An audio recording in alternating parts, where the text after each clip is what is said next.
Guitar learners, this is lesson 3 of transitioning to electric guitar. One of the things that we're going to take a look at today is the D shape chord that we can move up the neck and play some inversions with. We'll also take a brief look at the A shape and how we can use some of those while we're also working on those D shapes. So let's dive right in. The D shape chord, of course, is your regular D that you're used to playing on acoustic. You're hitting that 4th string, the D string, the 3rd string, the G, the 2nd string, the B, and the high E string as well. Now, of course, we know that once we're fretting those, they are different notes. So on the high E, we're really playing an F sharp. On the B string, we're really playing a D. And on the G string, we're really playing an A, and of course the open D is a D. So it's made up of the 3 notes that belong in the D chord. Now, if we start moving that up the neck, up 2 frets, don't play the open D anymore, just play the top 3 strings. You have yourself an E made up of the 3 notes in an E. And it is a major, so it does not work for a minor. It really is the 3 notes in a major chord. If you move up 1 more fret, now you're at an F. 2 frets from there, that's your G. 2 more frets is an A. 2 more frets is a B. Then if you're right on the 12th fret with your index and your middle finger, you're on a C there. And if you go 2 more frets, you're back to a D, just 12 frets higher than your original D.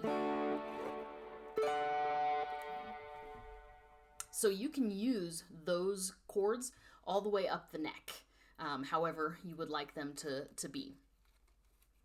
So how does that work in with some of what we looked at back in lesson 2? We looked at the A shape, and so we know that, okay, if we use our index finger to bar those 3 strings, the B, G, and D string, we have an A. If we move it up 2, here we're at a B.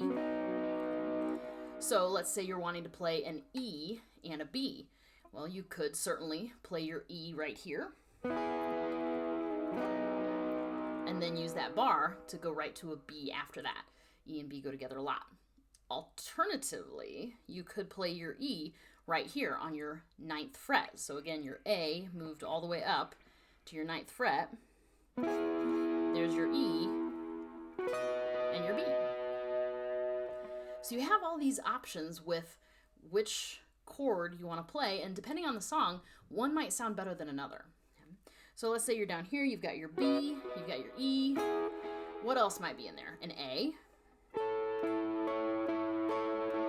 So you're in there for an A as well. And these work great for clean or ambient type things. You can arpeggiate, so just picking through the notes of the chord.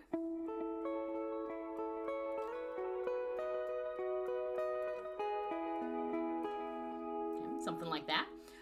But you can also put overdrive on them and play them as big chords in a fast part or a bigger part of the song.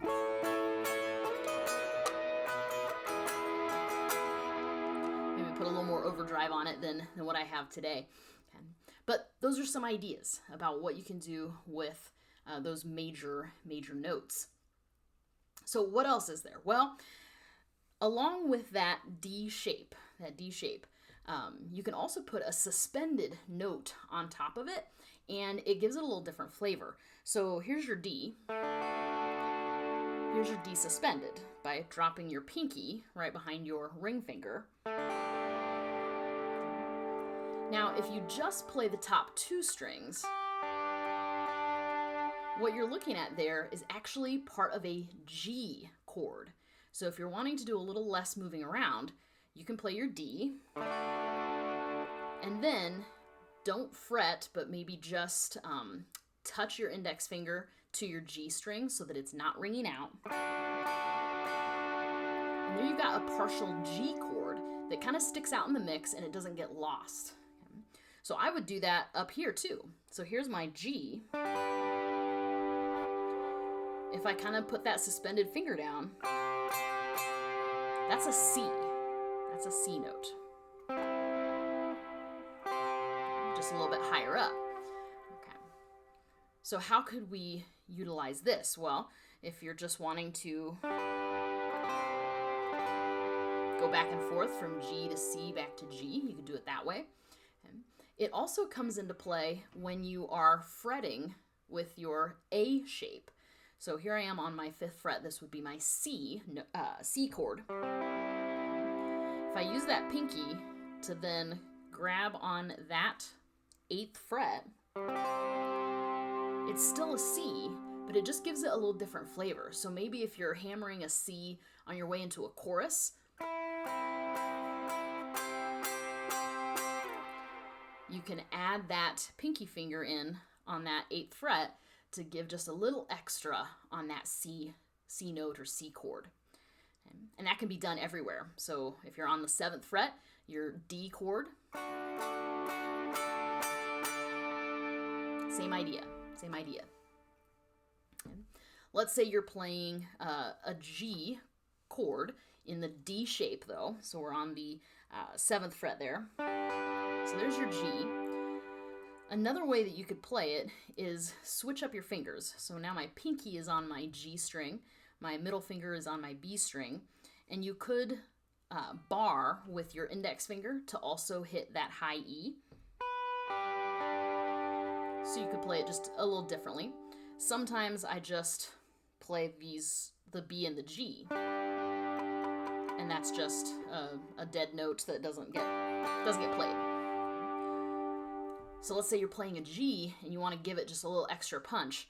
This time I'm going to use my pinky on just the high E, not the 2, just the high E. So with that one note, it's still a G, just with a little extra flavor to it. If you go too far and you get, now all of a sudden that's a D instead.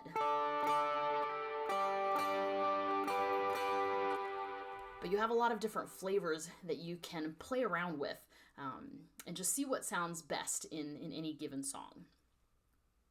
All right, so that takes care of our D shape with some of those inverted chords higher up the neck, takes care of our A shapes. Tomorrow in lesson 4, we'll take a look at some other inverted chords and how you can maybe get some of the lower notes or lower strings involved. That way, if you're looking for a lower flavor, you'll have those options as well. So thanks for listening in. Practice those different chords and the different shapes that you can give to them, and good luck out there.